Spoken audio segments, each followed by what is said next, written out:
नमस्कार बंधुओं, स्वागत है आपका अपने YouTube channel yes study by Bhanu sir पर। साथियों, हम पढ़ रहे थे राजस्थान हिस्ट्री में प्रमुख व्यक्तित्व, जो राजस्थान के ऐसे व्यक्ति जिन्होंने राजस्थान को आगे बढ़ाने के लिए अपना महत्वपूर्ण योगदान दिया, कुछ ऐसे क्रांतिकारी जिनके बारे में हम चर्चा करेंगे। साथियों, कल हमने लास्ट क्लास में देखा मोहनोत नैन्सी, राजपुताने के अबुल फजल, राजपुताने के कर्ण, उनके बारे में कल हमने पढ़ा था। आज ऐसे ही एक दो क्रांतिकारियों के बारे में मैं आपके बीच चर्चा करूंगा। उनका नाम, जैसे कि आपने थंबनेल में भी देखा होगा, डूंगजी शेखावत, और साथ में रहेंगे साथी उन्हीं के भतीजे जवाहर जी शेखावत। तो आज हम चर्चा करने वाले हैं, आज हम चर्चा करेंगे डूंगजी शेखावत और साथ ही दूसरे रहेंगे हमारे इन्हीं के भतीजे जवाहर जी शेखावत। ध्यान रखिए, ये इनके भतीजे हैं, चाचा भतीजे की जोड़ी थी। साथ ही जो इनका गांव था, इनका गांव था सीकर जिले के अंदर एक गांव पड़ता है बाठोट पाटोदा। बाठोट पाटोदा ये साथियों सीकर के अंदर स्थित है। साथियों, इनका जन्म होता है सीकर के गांव बाठोट पाटोदा में। साथियों, ये शुरू से ही अंग्रेजों के खिलाफ लड़ना चाहते थे, अंग्रेजों से इनकी बनती नहीं थी। अंग्रेजों के खिलाफ कूटनीतियों का इन्होंने कोशिश की, कूटनीति अपनाई और अंग्रेजों को यहाँ से भारत से भगाने की कोशिश करी। साथियों, इनका एक मुख्य कार्य जो मैं आपको बताऊं वो रहा कि अमीरों से धन लूटकर गरीबों में बांट देना। कभी वो धन अपने पास नहीं रखते थे। साथियों, बात करेंगे साथियों कि अंग्रेजों के खिलाफ थे, अंग्रेज लोग इनसे परेशान थे। हुआ क्या, अंग्रेज लोग इनसे परेशान थे, ये अंग्रेजों के खिलाफ थे। साथियों, ये चाहते थे कि अंग्रेजों को देश से निकालना चाहते थे। उसी के साथ इन्होंने क्या किया, अपना एक दल बना लिया ऐसे लोगों का जो अंग्रेजों के खिलाफ रहना चाहते थे। इन्होंने दल बनाया लगभग 300 आदमियों का, और 300 आदमियों में जो प्रमुख थे इनके पास लोटिया जाट, सामंत मीणा, उसके अलावा साथी और भी नाम है, वो मैं आपको एक एक करके बताऊंगा। साथियों, इन्होंने क्या किया, अंग्रेजी जो छावनियां थी, अंग्रेजों की जहां जहां छावनियां थी, उनको लूटने के लिए, उनको ये लूटना चाहते थे, लूटने की कोशिश करी और लूट भी ली। साथियों, इनका एक पास एक ठिकाना पड़ता था सीकर के पास, रामगढ़। रामगढ़ ठिकाने में जो सेठ थे वो पैसे वाले सेठ थे, अंग्रेजों की मदद करते थे। तो ये इन्होंने क्या किया, डूंगजी और जवाहर जी ने रामगढ़ के सेठों को लूटना शुरू कर दिया। रामगढ़ वो सेठों को लूटे, पैसा ले और क्या करें, गरीबों में दान कर दे। इतना पैसा अपने पास रखे जिससे उनकी टीम का खर्चा चल सके, जितना धन की उनको आवश्यकता थी इतना ही रखते थे, ज्यादा नहीं रखते थे। जितना काम आया रख लिया, जितना बाकी दे दिया। साथियों, उसके बाद साथियों मैं बात करूं, अब हुआ क्या, एक दिन रामगढ़ के सेठों को लूट रहे थे, रामगढ़ के सेठ परेशान थे। तो रामगढ़ के सेठों ने क्या योजना बनाई, अंग्रेजों को कहा, लेकिन अंग्रेज भी उनको नहीं पकड़ पा रहे थे, अंग्रेजों की घेराबंदी में कभी फंसे नहीं, डूंगजी और जवाहर जी निकल जाते थे। हुआ क्या, अंत में उन्होंने एक अपनी चाल चली और डूंगजी के साले थे जिनका नाम था भैरव सिंह, भैरव सिंह राठौड़। भैरव सिंह राठौड़ को इन्होंने क्या किया, लालच दे दिया कुछ धन का रामगढ़ के सेठों ने। और रामगढ़ के सेठों ने लालच दिया तो भैरव सिंह राठौड़ ने अपने जीजाजी या डूंगजी को गिरफ्तार करवा दिया। डूंगजी अपने घर में सो रहे थे और उस टाइम गिरफ्तार करवा देते हैं कौन, भैरव सिंह, जो कि डूंगजी के साले थे। साथियों, ये बात जैसे ही पता लगती है जवाहर जी को, जवाहर जी के अंदर से खून खोलने लगता है और वो कहता है कि मुझे जल्द से जल्द छुड़ाना है। साथियों, ये गिरफ्तार जो होते हैं उस दिन साथियों तारीख होती है, दिसंबर का महीना होता है, सन 1846, 1846 की मैं बात कर रहा हूँ। अब साथियों जवाहर जी छुड़ाएंगे अपने चाचा जी को, क्या करेंगे, तो उन्होंने अपने दो प्रमुख व्यक्ति जिनका नाम था लोटिया जाट और सामंत मीणा, दोनों को क्या किया, दोनों को भेज दिया कहाँ, जहां पर डूंगजी गिरफ्तार हुए थे, जहां जिस जेल में सुरक्षित रक्षित थे, जहां रुके थे, और जगह आगरा का किला। लोटिया जाट और सामंत मीणा दोनों बड़े बहादुर व्यक्ति थे, लंबे चौड़े कद काठी के थे।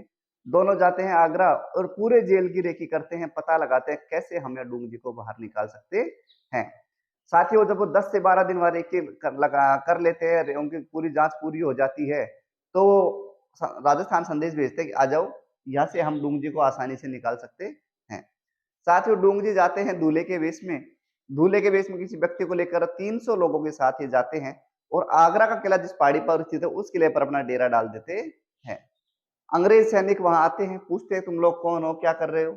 तो वो यूं कहते हैं कि ऐसे कि हम एक बारात लेकर जा रहे थे यहाँ शादी करने, और दूल्हे की यहाँ पर मृत्यु हो गई है। अब इस दूल्हे के हम यहाँ पर 12 दिन करेंगे, उसके बाद साथियों हम यहाँ से जाएंगे। अब कुछ जो अंग्रेज की जो सेना थी उसमें कुछ हिंदू सैनिक थे, हिंदू सैनिक या भारतीय सैनिक थे, उन्होंने कहा कि हमारे भारत में ऐसे रस्म है कि 12 दिन करते हैं, तो इनको करने दो, ये हमें कोई नुकसान नहीं पहुंचाएंगे। अब लोटिया जाट इतना विद्वान कि साथियों वो शाम की शाम वहां पर प्रवचन देवे, और प्रवचन लोग सुने तो अंग्रेजी सैनिक और जो हिंदुस्तान के सैनिक है वो लोग भी वहां आकर बैठ जाए। अब ऐसे लोटिया जो खूब पढ़ा लिखा इंसान था, डेली प्रवचन सुनाए, उसके प्रवचन से प्रभावित हुए हिंदुस्तान के सैनिक जो आगरा के अंग्रेजों के पास नौकरी कर रहे थे। तो साथियों 12वां दिन होता है और लोटिया जाट कहते हैं कि मुझे अब यहाँ से, कल हम यहाँ से चले जाएंगे और डूंग जी को कैसे छुड़ाएं। एक जो अंग्रेजों का सैनिक था, हिंदुस्तानी सैनिक, वो कहता है कि आपने इतना अच्छा अच्छा ज्ञान हमें दिया है, आप कुछ मांग सको जो मांग लो। लोटिया जाट कहता है कि हम तो साधु हैं, हमें कुछ भी आवश्यकता नहीं है। फिर भी वो जिद करता है हिंदुस्तान सैनिक कि कुछ तो आप लेकर जाइए। तो साथियों लॉर्ड जी कहते थे कि मेरे जो साथी हैं ये जेल घूमना चाहते हैं, आपकी जेल देखना चाहते हैं, अगर आप चाहो तो वो जेल हमें दिखा दो। हिंदुस्तान सैनिक और कुछ अंग्रेज सैनिक बोले क्यों नहीं, जरूर हम आपको जेल की यात्रा करवाएंगे। 300 आदमियों के साथ जवाहर जी और लोटिया जाट सामंत मीणा चलते हैं जेल के अंदर। उसी दिन डूंग जी को काला पानी भेजा जा रहा था। काला पानी का मतलब साथियों अंडमान निकोबार, जहां से व्यक्ति कभी जिंदा वापस नहीं आता, उसी जेल में वो मर जाता। अब साथियों 300 से जैसे लोग गए, डूंग जी को देखा तो डूंग जी कहते हैं, लोटियाजाट को पहचान जाते हैं डूंग जी। वो कहते हैं कि यहाँ से मुझे बचाओ, आज मेरा अंतिम दिन इस जेल में है। तो वो यूं कहते हैं कि आज अब तुम्हें कोई दिक्कत नहीं है, आज हम लोग तुम्हें यहाँ से लेकर ही जाएंगे। और साथियों वहां पर अंग्रेजों सैनिकों के खिलाफ विरोध लड़ाई शुरू कर देते हैं ये 300 व्यक्ति, और डूंग जी को वहां से लेकर फरार हो जाते हैं और राजस्थान आ जाते हैं। अब अंग्रेज और ज्यादा परेशान, और अंग्रेजों ने क्या किया, अब हर जगह भारत में जितने राजा थे सबको आदेश दे दिया कि डूंग जी और जवाहर जी को गिरफ्तार करके हमारे पास भेजो। साथियों लेकिन दोनों बहुत चतुर चालाक व्यक्ति, कभी भी हाथ नहीं लगे अंग्रेजों के। लेकिन अंत में जब चलते चलते उन्होंने क्या किया, फिर जैसे ही डूंग जी वहां से छूट के आए, रामगढ़ गए, रामगढ़ के पता लगाया सेठों ने किसने मुझे गिरफ्तार करवाया था, तो सभी फिर भी वो सेठ जो लोग हैं वो माफी मांग लेते हैं और डूंग जी उनको माफ कर देते हैं साथियों। उसके बाद हुआ क्या, मैं बात करूंगा साथियों उसके बाद 3 दिसंबर 1846, उसमें क्या हुआ, ये छूट के आ जाते हैं उस दिन, और आने के बाद क्या कर देते हैं, अंग्रेजी जो नसीराबाद छावनी थी अंग्रेजों की, उस पर हमला बोल देते हैं। और हमला बोल देने पर वहां से साथियों ये क्या करते हैं, नसीराबाद जो छावनी थी यहाँ हमला बोल दिया, और हमला बोलने के बाद यहाँ से लूट कर लेते हैं। लूटते क्या क्या है साथियों, तो मैं बताऊं आपको, 52,000 रुपए प्लस कुछ घोड़े, 52,000 रुपए और कुछ घोड़े यहाँ से लूट ले जाते हैं। अब अंग्रेज और ज्यादा परेशान, और अंग्रेजों ने पूरा राजस्थान घेराबंदी करवा दी। लेकिन साथियों डूंग जी जो थे, जवाहर जी थे, जवाहर जी ने क्या किया, बीकानेर के राजा जवाहर जी को बोले एक कि तुम मेरे पास आ जाओ, तुम्हें कोई परेशानी नहीं होगी। लेकिन अंग्रेज, क्योंकि भारत के जो राजस्थान के जो राजा थे उन पर अंग्रेजों का दबाव था कि तुम इन दोनों को गिरफ्तार करवाओ। लेकिन जो लोग अंग्रेजों को यहाँ से भगाना चाहते थे, भारत के लोग, राजस्थान के लोग, वो इनसे कुछ थे, इनको चंदा दे रहे थे तुम लोग लड़ो। तो साथियों अभी पब्लिक ने क्या किया, एक आंदोलन कर दिया कि अगर डूंगजी और जवाहर जी को गिरफ्तार किया तो इन राजाओं के लिए अच्छा नहीं होगा, इन राजाओं को हम काट देंगे। अब राजा बुरी तरह फंस गया, अंग्रेजों को नहीं दे तो अंग्रेजों का दबाव, इधर जनता का प्रेशर। तो साथियों अब हुआ क्या, बीकानेर के राजा थे रतन सिंह, बीकानेर का राजा, बीकानेर के थे रतन सिंह। रतन सिंह ने क्या किया, इनको कहा कि तुम टेंशन मत करो, तुम हमारे पास रहोगे, अंग्रेजों को नहीं दिए जाओगे, लेकिन तुम हमारे यहाँ किले में रहो।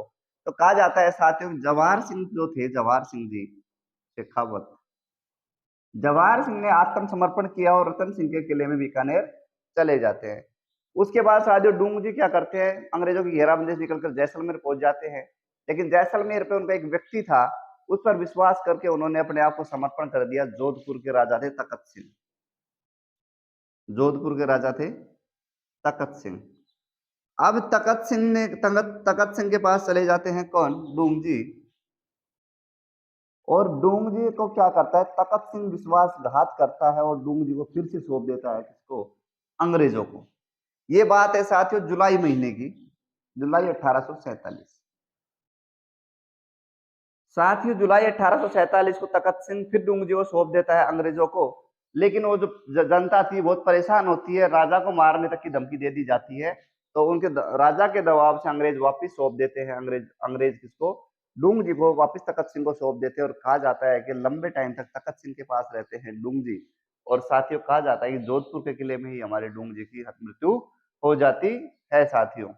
तो साथियों ये अंग्रेजों के खिलाफ लड़े, इनका प्रमुख उद्देश्य रहा है कि पैसे वाले को लूटो और गरीबों में बांट दो साथियों। तो इन्होंने धन लूटा और क्या नाम है, गरीबों में बांटा। अंग्रेजों के बिल्कुल खिलाफ रहे साथियों ये।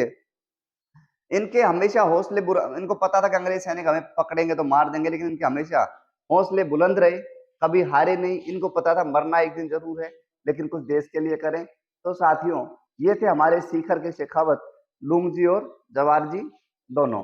गांव था इनका बाठोट पाटोदा, जो मैंने बताया चाचा भतीजे का रिश्ता था। इनकी टीम में प्रमुख व्यक्ति जो मैंने बताया लोटिया जाट, सामंत मीणा, उसके अतिरिक्त भी कुछ व्यक्ति और हैं साथियों, जो आप लोग ध्यान रखें, देख ले अपने किसी बुक के अंदर। तो साथियों आज का सेशन अपना यही रहेगा डूंगजी और जवाहर जी के बारे में। कल हम किसी और प्रमुख व्यक्ति के बारे में पढ़ने वाले हैं। तो साथियों आज का सेशन अगर आप लोगों को अच्छा लगा है तो वीडियो को लाइक करें, शेयर करें और सब्सक्राइब करें। आज के लिए इतना ही। Thank you.